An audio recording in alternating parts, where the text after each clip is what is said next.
Good morning. I'm Charlotte Jones, co-host of the John Telford Detroit Show, coming to you every Wednesday morning at 10 o'clock on WJZZ Cool TV. Also streaming on YouTube, Facebook, and Twitter. Dr. John Telford is a former Detroit Public Schools superintendent, a former world-class athlete, conqueror of Olympic champions, a championship track coach, poet, newspaper columnist, a longtime civil rights crusader, and author of 7 books. Creative Insubordination, What Old Men Know, The Will Robinson Story, The Poetic Prancings of Mad John, The Poet Emperor of Earth, and his explosive autobiography, A Life on the Run.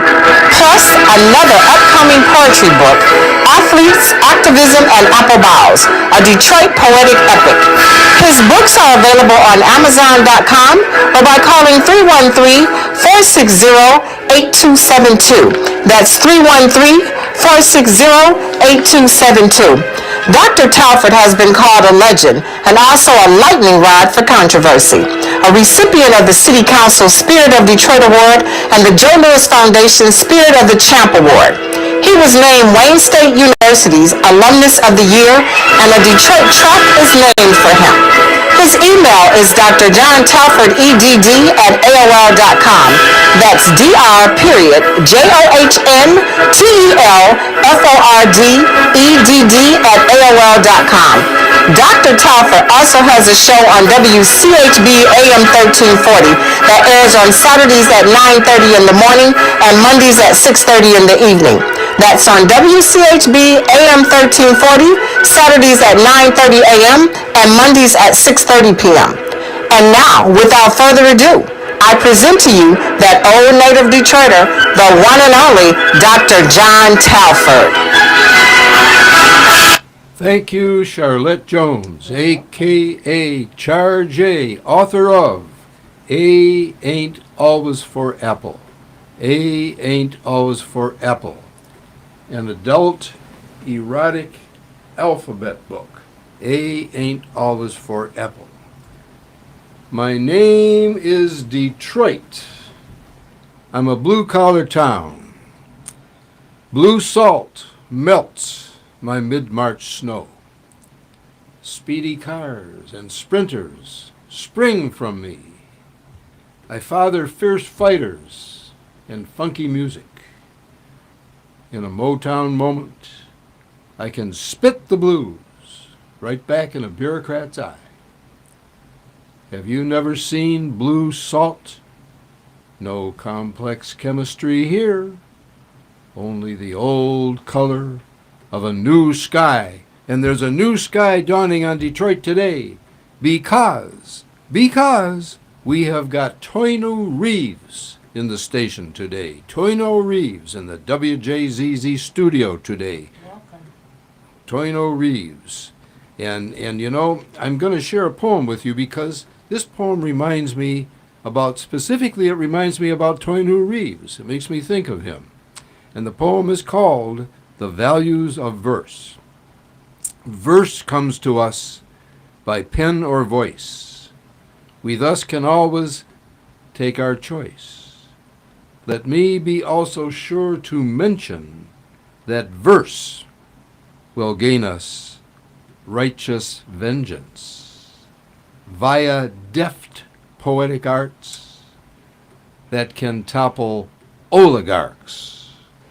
Verse will clearly, plainly lay out what we poets dare to say out, like gentle mewling lambs no more, but rather with a fearsome roar as from some cacophonic corps of lions. And we have a young lion in the station today in the person of Toino Reeves, economist extraordinaire. So Toino, welcome to the John Telford Detroit Show with John Telford and Char J. Thank you both for inviting me today. Well, we've got a lot of things we want to talk to you about today, Toino, and we've got a whole hour to do it in. But let me first ask you to tell us a little bit about Toino Reeves. Well, I'm from Detroit's East Side, born and bred, raised my entire lifetime as an East Side Detroiter. I grew up down off of Mack and Chrysler, just across from the Brewster homes. Oh, yeah. I did my elementary school initially at University of Liggett, but I went to Bates Academy from second grade through eighth grade. After Bates Academy, studied at Detroit Country Day School. Did my undergraduate at Dartmouth College. I Wow, Dartmouth College. Majored in economics and philosophy. And came back, studied mathematics at Wayne State University, doing graduate level mathematics. Getting your master's in math at Wayne, that's what you did? Yeah, I never completed a degree, but it Okay. was, I'm always one of those lifelong students, so I Okay. don't get so excited about degrees anymore. Hmm. But I would have completed maybe about one or two courses short of a master's degree, somewhere around there. Okay. I entered into the graduate program at University of Michigan in economics, completed my master's in economics, and I'm presently completing my PhD in economics at University of Michigan. What did you complete at Michigan? First master's, and then now I'm doing You got your master's in economics from Yeah. the University of Michigan. University of Michigan. Okay, Right? and now you're working on your PhD at the University of Michigan. That's correct. So it's an embedded program. So we get the master's and then the PhD. But I was accepted to the PhD program.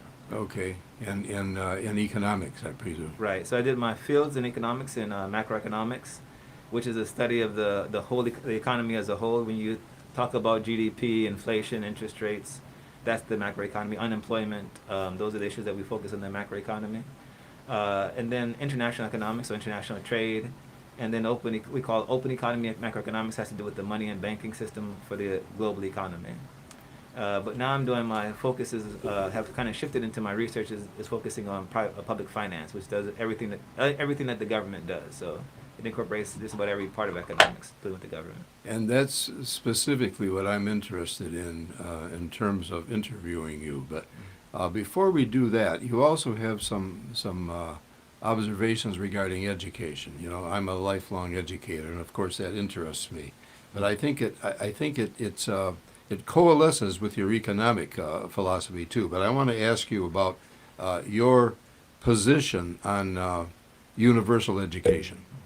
So I'll just say one thing before I begin. I hope that the listeners, will appreciate that one area of economics, the area in which I'm trying to focus, is trying to bring together different aspects of, or people who are traditionally considered to be at opposites in terms of the public arena.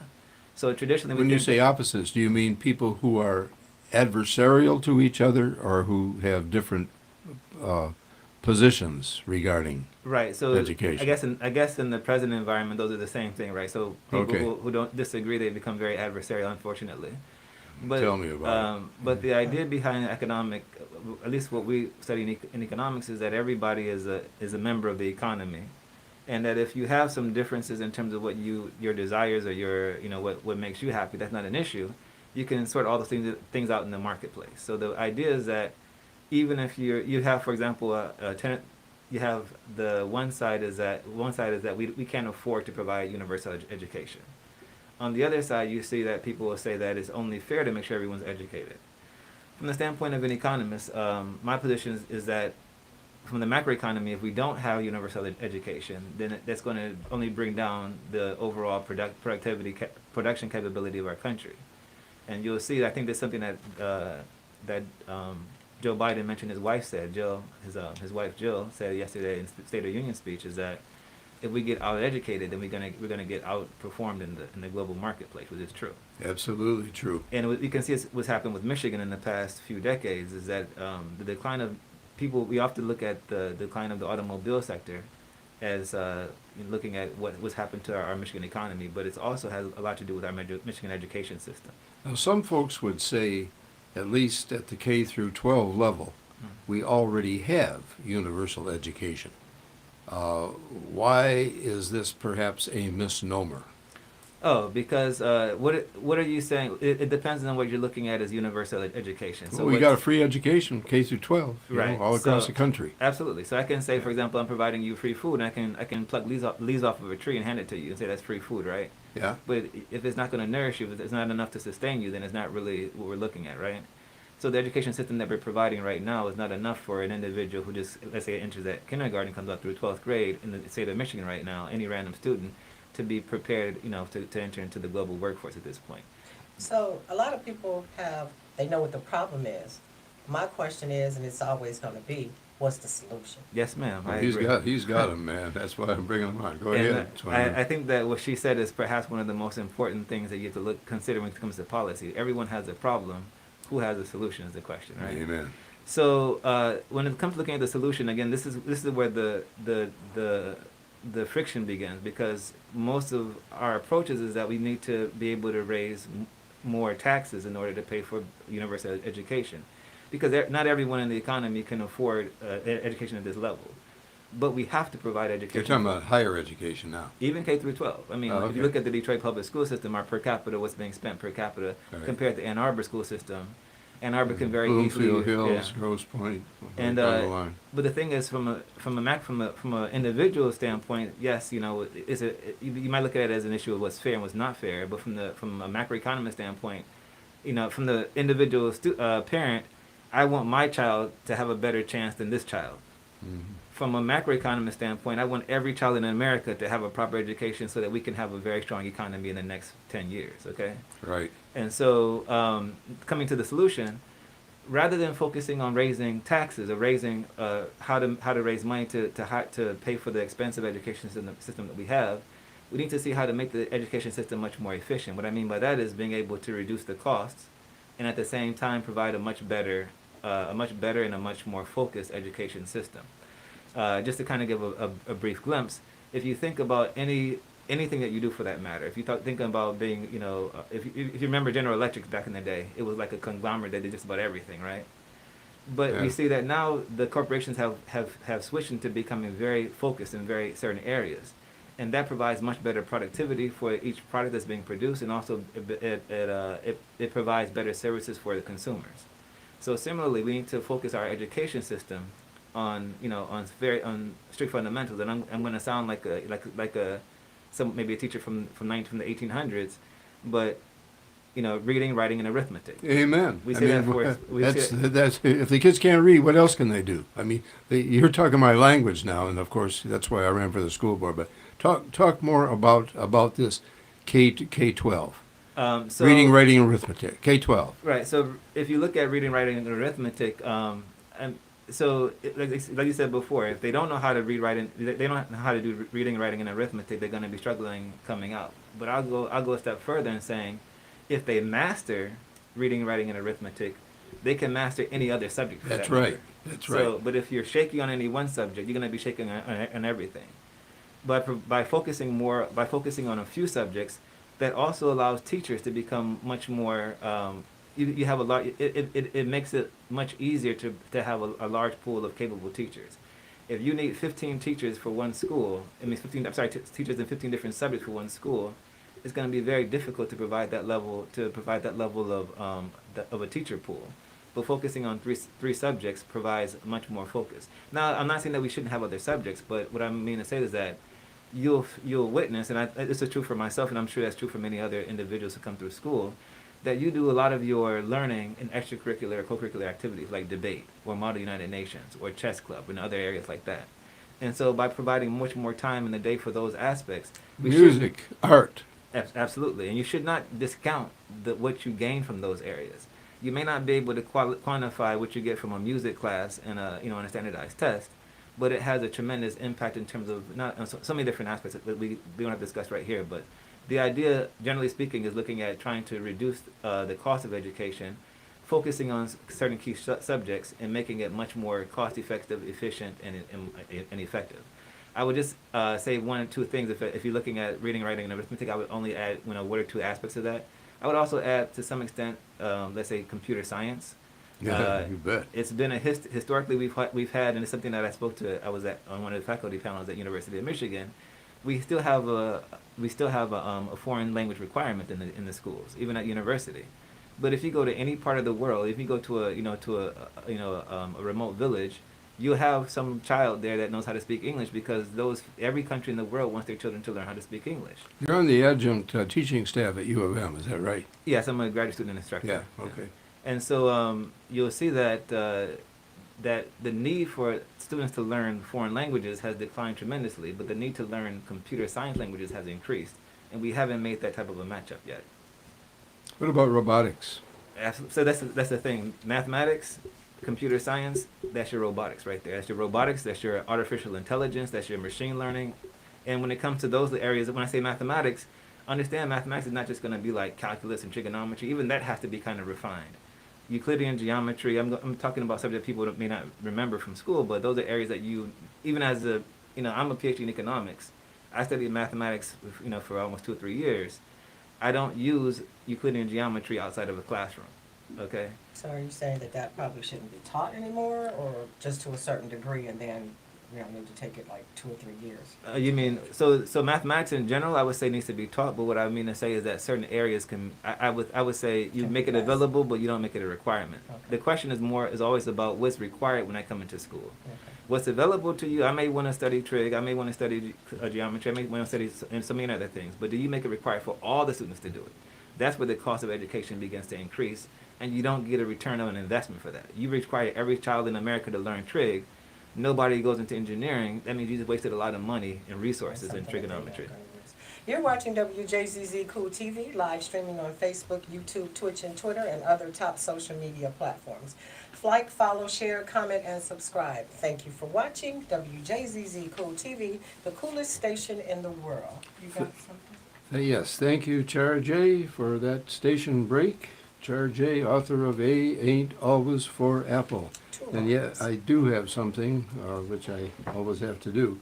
Miss Virginia Starkey, fondly known simply as V, the proprietress of V's Boutique, offers a wide range of fine clothing and accessories for ladies. And you can find all sizes of women's fine apparel in V's one-stop excellent customer service at V's Boutique for Ladies that you can't find anywhere else in Detroit anymore. V's is at 16423 East Warren Avenue, right around the corner from the Alger Theater and from one of the few libraries in Detroit that is still open. And if you want to make an appointment with V, you can call 248-662-6622. That's 662-6622. And we are interviewing a young man on the station today who is a visionary, revolutionary guru in the field of economics, and his name is Toinu Reeves. And you have definitely got to see this program. You've got to hear what Toinu Reeves has to share with us today. And we've been talking about education, and specifically how to have an educational program that is cost effective but yet better than the one that we have today. And we've been talking about K-12 education, but it can be applied to higher education as well. Do you want to say anything about higher education in that regard, Toinu? Absolutely. Particularly when we have a $1.5 trillion, that's trillion with a T, $1.5 trillion education debt. Just to kind of put that into perspective, that's roughly about, if you take 10% and half of that, so the entire GDP of America, how much money we make in a year, 10% of that, and then half of that, that's how much is our education debt right now. Whoa. That's coming from college education. So the same product, looking at making education in college much more cost effective as well, and I can just say that, just off the rip, I would say we can reduce college education by at least 50%. So 50%? if we look at the numbers carefully. So I'll put together a thought experiment. Okay, so for all of us who've gone to college, many of us don't work in an area in which we majored. But let's assume that every student who majors in a particular area goes into that area in college. I'm sorry, after college. Which So- I did not do, by the way. I went into education. I was in liberal arts English. Right. And actually, after my first 2 years, I worked at Price Waterhouse in IT, so I didn't do economics right out of college either. So suppose that I'm a computer scientist, and after college I come out and do computer science after college. Well, let's say for example at Dartmouth we took 36 classes, which comes to a major would require 12 classes, which means that 1/3 of the classes I took at Dartmouth have to do with my major, and has to do with my income after college. The other 2/3 has nothing to do with my income at all whatsoever. But isn't it good to have a liberal arts education and just be eclectic in your learning? Absolutely, absolutely, 100%. But the thing So is, how do we do that and reduce the price of education at the higher education level by 50%? well, we shouldn't be naive to believe that this is something. This is like a warm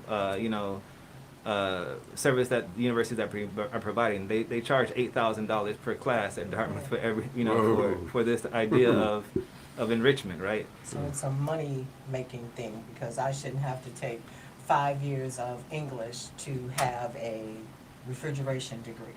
Absolutely. Yes. And so I mean, I don't want to be too cynical about the universities, because they have their bottom line they have to focus on, but they also do good services as well.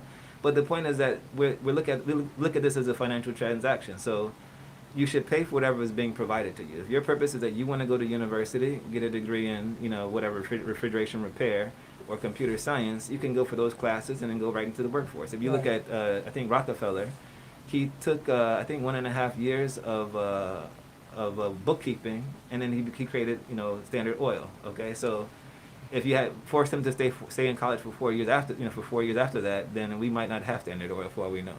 Right, some people, that's why some people drop out. They're taking classes Exactly. that don't pertain to what they want to do, and they lose interest and they lose focus and they drop out. And And they're broke.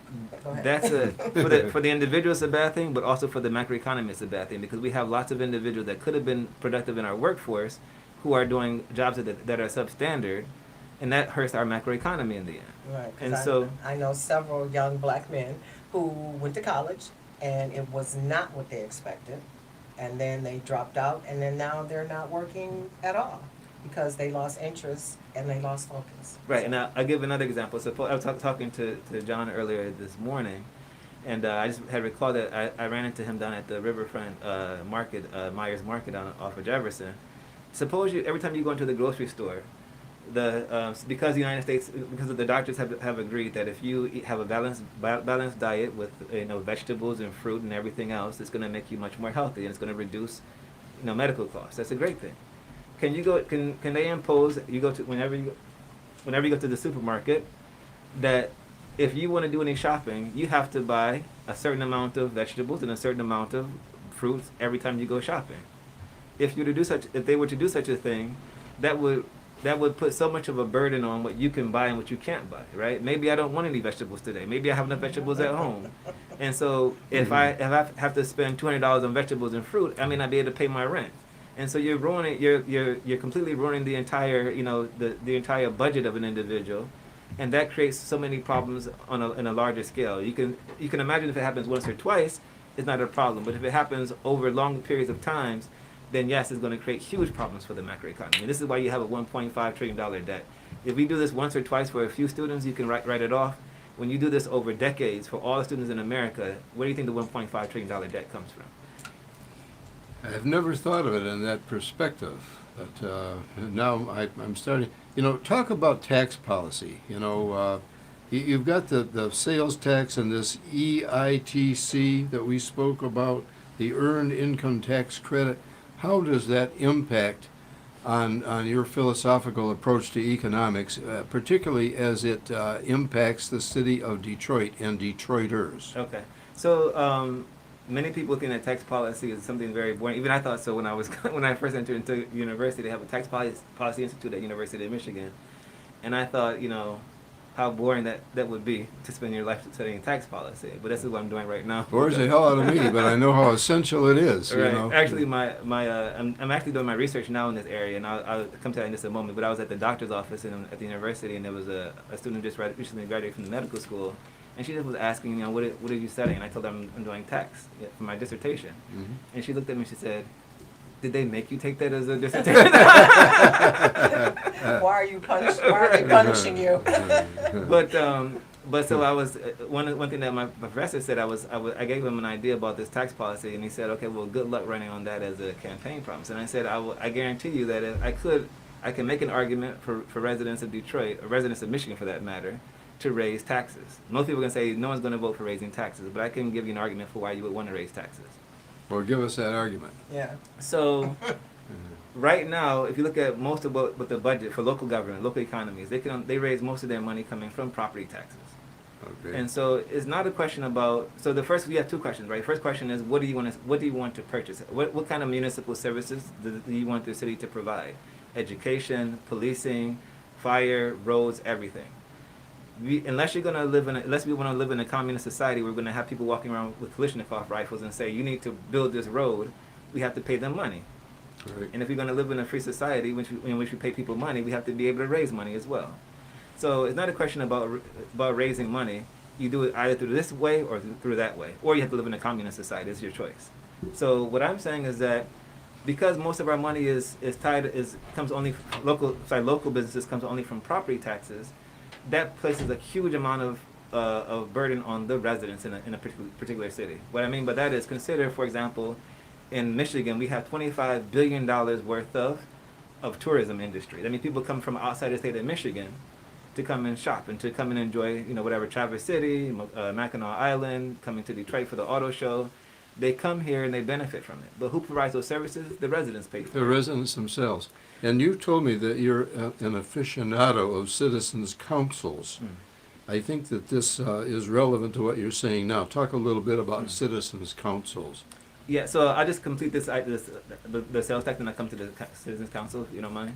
Oh, sure. Yeah, sure. Go ahead. So what happens on the opposite side is so what I said with this now is that when individuals come out of Michigan, out of the state to come and visit Michigan, they spend money here, but all the services that are provided for them are financed by the residents in the city. When residents of Michigan, however, go down to Florida, we pay a higher sales tax. So that means that if we pay a 10% sales tax in Michigan, in Florida, they pay a 6% sales tax here in Michigan.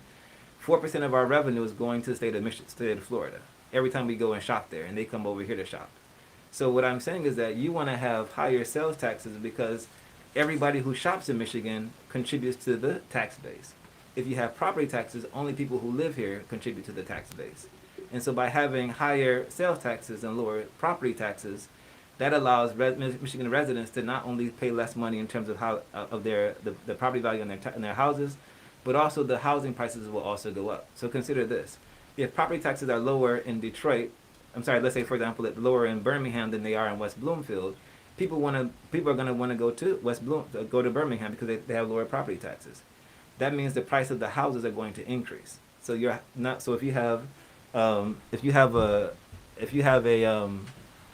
you're able to increase sales taxes and lower property taxes, that means the value of your houses are going to increase. And that also means that non-residents, people coming here, truck drivers, whatever else, coming to visit, they pay more of the tax burden that we have to face. Which they should have to do. So you're saying everybody should pay higher sales tax, or just visitors to our city, our state should pay higher sales tax? So the thing is, the way I would structure it is something that is called as local optional sales taxes, and so Michigan is a little bit of a foreign concept, but in other states, each municipality gets to decide how much the sales tax should be in that location.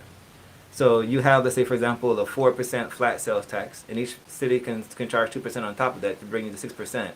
But a city like, let's say, for example, Birmingham, that may have a lot of shopping, or Troy, they can have maybe an 8% sales tax.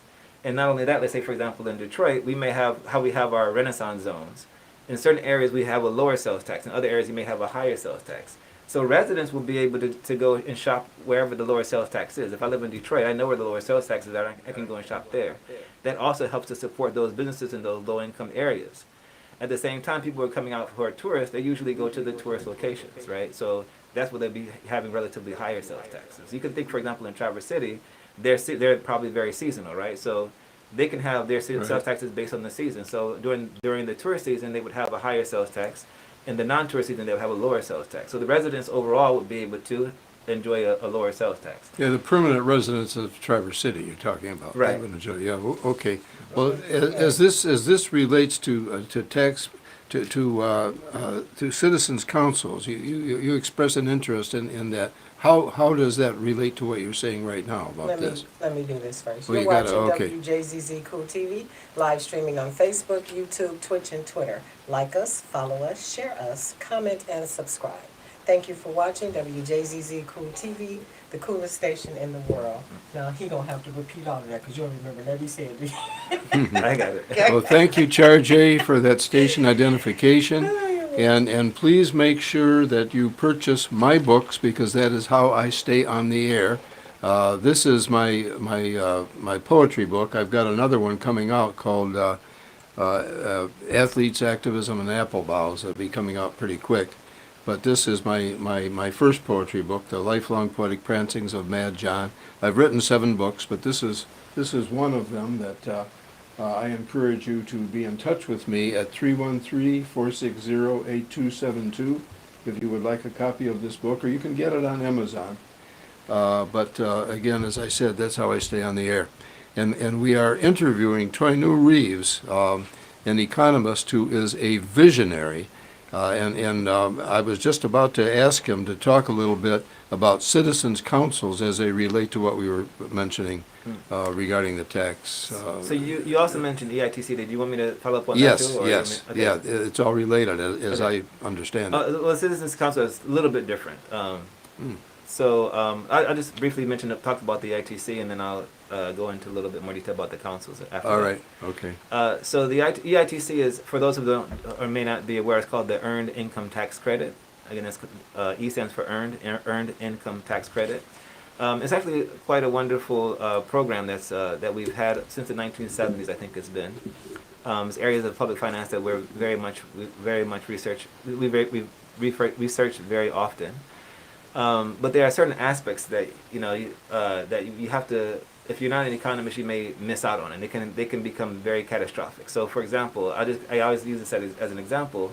When the legislature decides that they want to build the Gordie Howe International Bridge, that's the decision that the legislature has to decide: should we spend this money on it or not?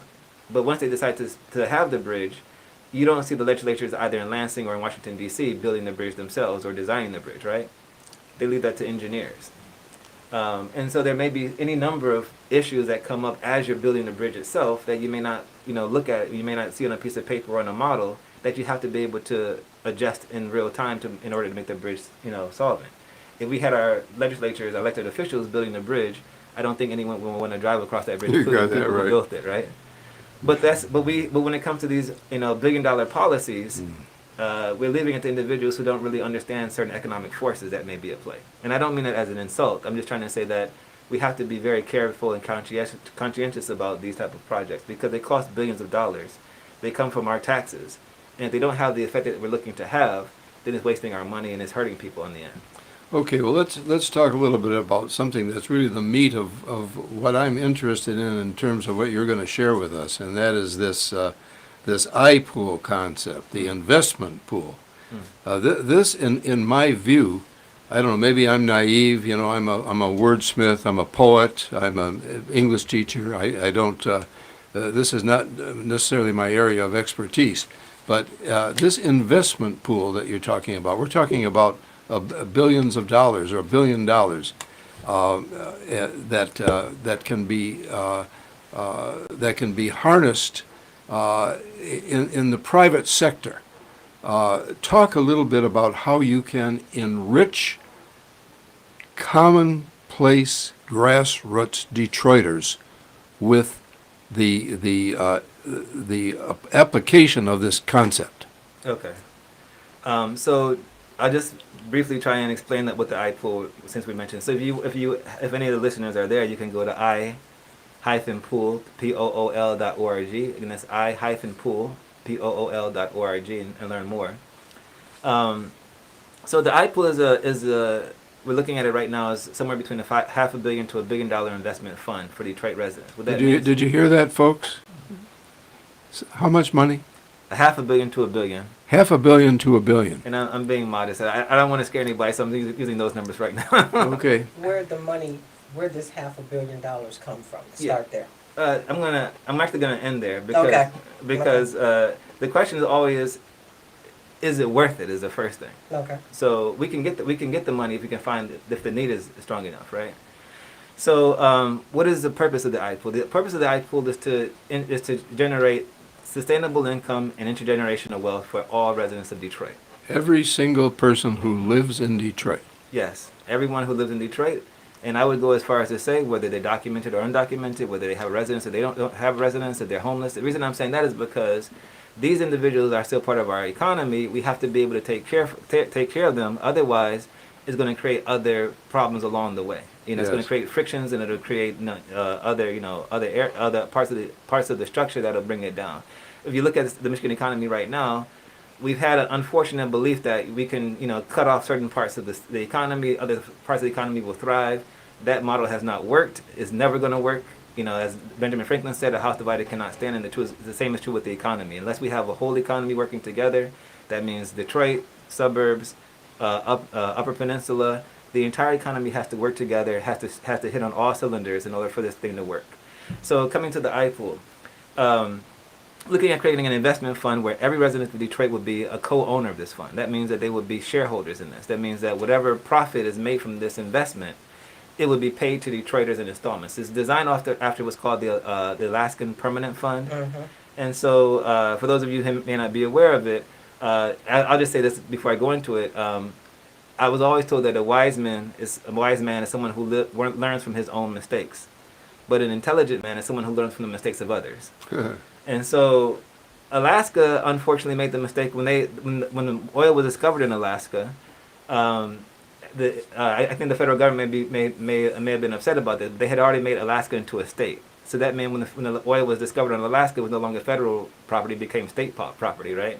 Right. So that first $1 billion of windfall that they got, they ended up, as any government would normally do, they invested in infrastructure projects, they might have invested in schools, whatever else. Yeah. But after a few years, you realize that all that money has been spent and it's all gone. And you have nothing to show for it. And so they realized that we can't do this every year with oil revenue. So they created a fund where 25% of the oil revenue goes into this fund, and it generates income for every resident in Alaska. That means if you move to Alaska after becoming a resident, you'll receive somewhere around $1,000 a year just for being a resident. Being there about a year. Right. Yeah. And so similarly, we want to create a similar fund for Detroit residents where just by, because of our investments, our investments, we're able to provide sustainable income for every resident of Detroit. If you look at the famous number 15, special field orders number 15 that was issued, in which 40 acres and a mule comes out of that concept, it was about economic self-sufficiency. It wasn't about just giving enough money. If you look at the welfare state in America, it's been 90 years.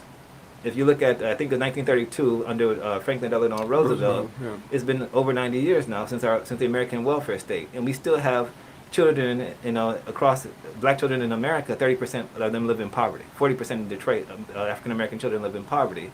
After 90 years, spending trillions of dollars, it hasn't worked. Okay. On the flip side, people hate for me to compare America to the Chinese, but in the past 4 decades, if you remember back in the 1980s, something that says made in China means it's cheap and it's something you don't want to touch. Now everything from our cell phones, the entire global economy shut down because they couldn't produce, semiconductors. They pulled 500 million people out of poverty just in 4 decades. Yeah, that's a whole other topic, China, and it's kind of a scary topic. But this is a form of aggregate wealth then. Yes. In Detroit, so that Detroiters can own businesses. I have trouble getting my mind around how that works, where the money is going to come from. Can you talk about that a little bit? So this iPool, this investment pool, is actually much bigger. So if you heard about, everyone knows about the Black Wall Street in the Greenwood District of Oklahoma. Yeah. What we want to achieve with the iPool will make the Black Wall Street look like a lemonade stand. Wow. So we're not talking about just owning business. We're talking about owning or creating ownership of the entire financial structure. So you can imagine if, for example, residents of Chicago own the Chicago Mercantile Exchange, or residents of New York own the New York Stock Exchange, and they own the NASDAQ. Residents of the Green Bay Packers own the Green Bay Packers. Precisely. That's exactly what we're talking about. Because actually, the models of economics that we look at historically from Adam residents Smith, of Green Bay, Wisconsin, I meant. Right. Yeah. So historically, our economic thought, coming from Adam Smith and Wealth of Nations and Andrew Carnegie and Gospel of Wealth, is that it's our greed and it's our self-interest which drives capitalism, which is the model we have right now. But in the model right now states that you'll have one individual who has capital, who creates businesses, and they employ labor, and everyone benefits from that. As Carnegie said, it's better to have inequality than universal squalor. So the downside of capitalism is that you end up having this great level of inequality. However, there's nothing in economic thought that prevents us from saying, why is it not that the residents or the labor itself can't come together, pool their money, and they can own the capital? So they can, let's say, for example, all the residents of Detroit can own the Pistons, and we can own the Red Wings, and we can own Little Caesars Arena.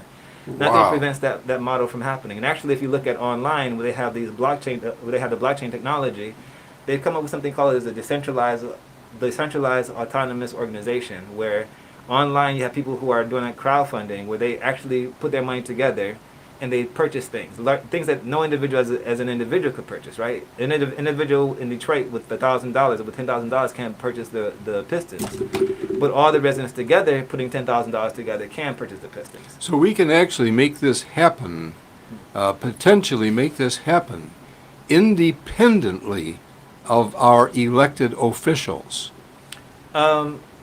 I would like to see it happen. The answer to your question is yes. It's very much possible. That's revolutionary. But I think that I think that it would be very constructive if we include the elected Well, it officials would in be, this. but you know, what I have found, you know, as an education administrator, is that many times the folks who were in authority, both in the municipalities and in the school districts themselves, formed an adversarial position to what I was trying to do for the kids. And I see that as a possible encumbrance in what you're saying we potentially could do. Yes, that's true. That's definitely a possibility. And yes, we do have. That's the one that comes more to what you're saying before about the citizens councils. Actually, I should say citizens assembly, because that's a little bit different than the citizens advisory councils that we have through the city charter, whatever. I'm talking about something a little bit different as a structure. Well, But the iPool, it's I understand your concept, but that's a very lofty idea. And then how do you, if this was to come about, how do you start something like that? So the structure you need to do is that you would set up, let's say for example, an investment fund first of all, right? So the investment fund exists. You have five. Let's say for example, we'll go with lower numbers, $500,000 in the investment fund. One thing that you want to do is you want to establish a bank.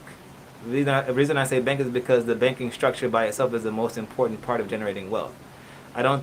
Most people probably miss out on this aspect of it, and I'll try and briefly go through it. But if you look at giving a brief snapshot, we were talking about Dr. Martin Luther King Jr. before going on the air, and the question actually was whether or not we would get more from Martin Luther King Jr. if he were alive, or did we get more from his death? I don't think most people realize exactly what he was doing, what his plans were, you know, when he was killed. Right. But he was actually talking about economic empowerment at that time. And if you ask me, and this may be a little bit of a conspiracy, but I think that's the reason why he was getting assassinated. Not so much about getting black people to vote, but the fact he's talking about changing the entire economic structure. From that, and I think it came out of the realization about what happened when he was able to bring the economy down, you know, cripple the economy when they boycotted, they had the boycotts in Alabama. Well, he also started opposing the Vietnam War. That's awesome. And they felt that he was getting out of his genre, That's by correct. So doing I'm that. including that like as a geopolitical type of a situation. But Yeah. just briefly talk about the day before.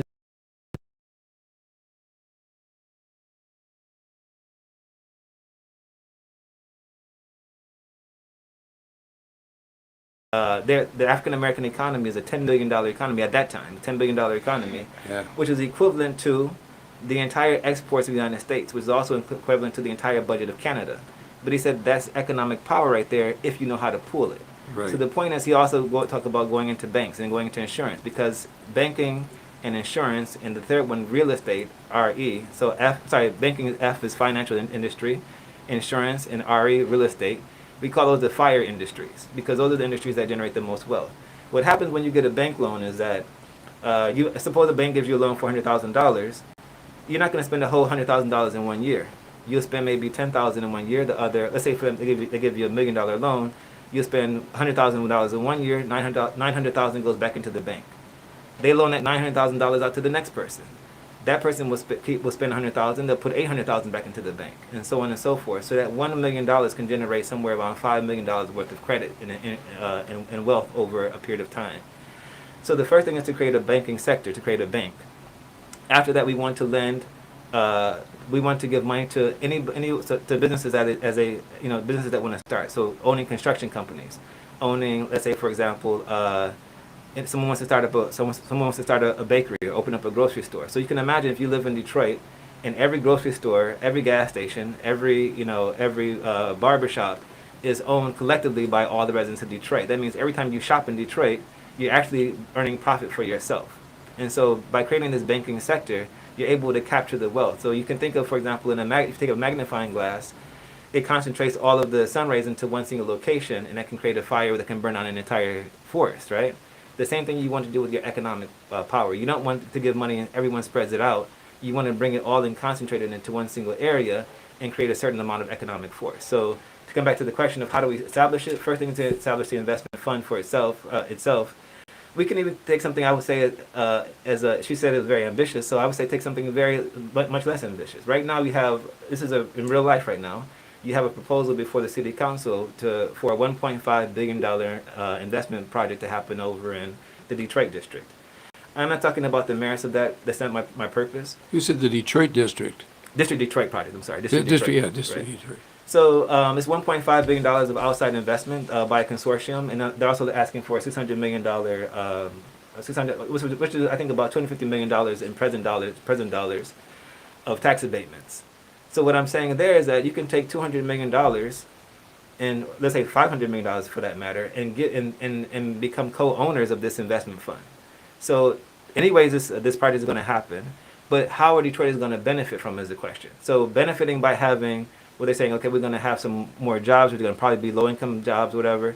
We're going to have low-income housing. Every time I hear low-income as an economist, that makes me cringe because I want low-income people to become high-income people. If you're building low-income housing, that means that you have a belief that you're going to be having low-income people forever. Well, those low-income houses that they mentioned a couple of weeks ago, they were not low-income. They were still $800, and so everybody I know that gets Section Social 8. Security, they get. Well, they didn't say Section 8, but they get like $1,200. So then $800 of that $1,200, that only leaves you $400, and you ain't paying no lights, no gas, no water, no phone. So you're watching the Dr. John Telford Detroit Show live streaming on Facebook, YouTube, Twitch, and Twitter, and other top social media platforms. Like, follow, share, comment, and subscribe. Thank you for watching WJZZ Cool TV, the coolest station in the world.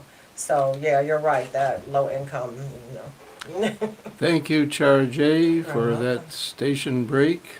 Author of A Ain't Always for Apple.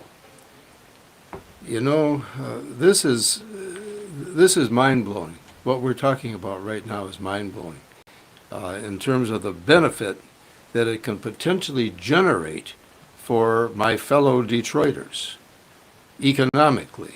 It's absolutely mind-blowing. And if we could get it to work, sure. Well, I also see it as I